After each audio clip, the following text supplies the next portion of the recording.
Masih di Sapa Indonesia Malam, Saudara. Hingga kini proses pengungkapan keberadaan pagar laut hingga penerbitan sertifikat di perairan Tangerang terus jadi sorotan. Dampak dari kasus ini pun sejumlah nama maupun perusahaan hingga pejabat ikut terseret. Dari hasil pemeriksaan internal, Menteri ATR BPN Nusron Wahid bilang ada 8 pejabat diduga terlibat dalam penerbitan sertifikat di perairan Tangerang. Dari 8 orang, 6 orang diberhentikan, sementara 2 orang lainnya disanksi berat. Sementara sertifikat yang dicabut sebanyak 50 sertifikat, di mana 38 bidang merupakan hak guna bangunan dan 12 bidang hak milik. Kini publik menunggu langkah yang dilakukan pemerintah termasuk penegak hukum untuk mengungkap kasus pagar laut di perairan Tangerang.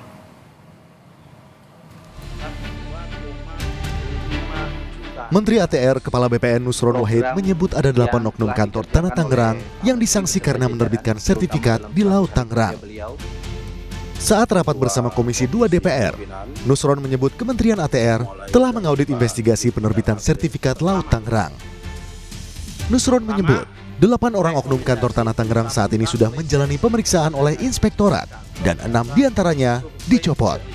Yang pertama adalah JS, Kepala Kantor Pertanahan Kabupaten Tangerang pada masa itu, kemudian SH, ex Kepala Seksi Penetapan Hak dan Pendaftaran, kemudian ET, ex Kepala Seksi Survei dan Pemetaan, kemudian WS, Ketua Panitia A, kemudian YS, Ketua Panitia A, kemudian NS Panitia A, kemudian LM, ex Kepala Survei dan Pemetaan setelah ET, kemudian KA, ex PLT, Kepala Seksi Penetapan Hak dan Pendaftaran.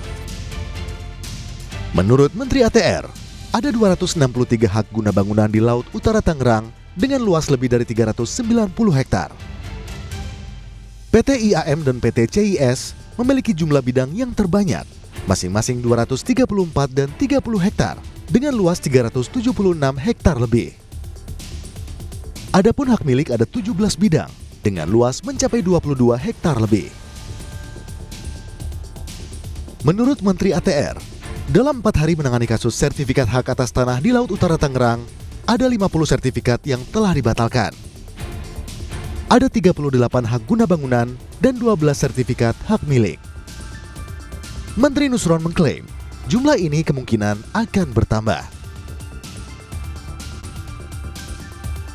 Anggota Komisi 2 DPR Dedi Sitorus menilai pegawai Kementerian ATR BPN yang terlibat penerbitan sertifikat di laut tak cukup hanya dicopot, tetapi harus diproses secara pidana. Dedi menyebut, jika pegawai yang terlibat hanya mendapat sanksi berat, tak akan ada efek jera. Sanksi berat. Apakah ini persoalan administrasi atau persoalan pembegalan hukum, Pak? Tidak ada mens rea di sini untuk keuntungan pribadi atau kejahatan hukum. Kalau hanya sanksi berat, Pak, ini akan berulang terus di mana-mana, Pak. Kalau hanya inspektorat yang turun, tidak akan ada yang namanya efek jera. Ya paling sanksi berat, di kantong gua udah 30 miliar. Kalau gua makan gaji berapa tahun sampai pensiun nggak dapat 30 miliar. Begitu-gitu aja kita, Pak. Saya kira tidak cukup hanya sanksi berat. Harus proses hukum. Persoalan sertifikat pagar laut tidak hanya bermasalah karena statusnya yang ada di laut, termasuk juga dalam proses penerbitannya. Nasarudin, warga Desa Kohot, Kabupaten Tangerang, tak menyangka namanya dicatut untuk penerbitan sertifikat hak guna bangunan di Laut Utara Tangerang. Nasarudin tercantum sebagai pemilik lahan seluas 1,4 hektar di atas permukaan laut.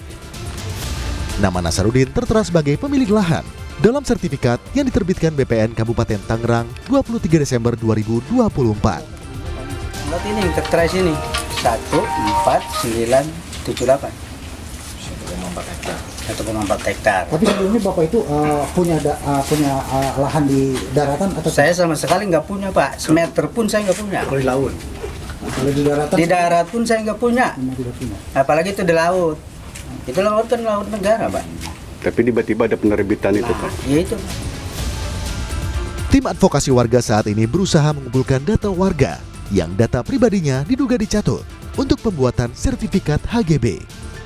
Si kepala desa ini meminta, mengerahkan lah, dalam tanda petik mengerahkan individu-individu. Individu itu salah satunya adalah warga. Nah, gimana caranya? Itu dibohongi, dimintain KTP, nah kemudian dibikinlah PM1, itu istilahnya PM1. PM1-nya diurus sama pihak kepala desa gitu ya, dan kroni-kroninya juga gitu ya. Nah, salah satunya adalah warga kami, itu anaknya itu diminta KTP tanpa sepengetahuan untuk dibuatkan ternyata SHGB. Dalam peta interaktif yang dirilis oleh Kementerian ATR BPN, kami mengecek hak atas tanah di Laut Utara Tangerang. Di kawasan laut ini, banyak bidang lahan yang sudah memiliki sertifikat hak guna bangunan. Untuk mengeceknya, sangatlah mudah. Di Laut Desa Kohot ini misalnya, ketika kita mengeklik kotak bidang lahan yang ada, maka akan muncul keterangan bahwa bidang ini telah ada pemilik hak atas tanah. Padahal, Mahkamah Konstitusi pada tahun 2011 yang lalu telah memutuskan bahwa hak pengusahaan perairan pesisir bertentangan dengan Undang-Undang Dasar 1945. MK menimbang, seharusnya pengelolaan wilayah pesisir termasuk wilayah perairan tidak boleh ada hak kebendaan di atasnya. Dalam hal ini, hak atas tanah. MK menekankan pengelolaan dibolehkan, tetapi dalam kurun waktu tertentu. Kementerian KP dan TNI Angkatan Laut telah bekerja sama membongkar pagar laut di Tangerang. Saat rapat bersama dengan DPR, Kementerian KP berjanji akan mengusut pagar laut 30,16 km di Laut Tangerang. Tim Liputan Kompas TV.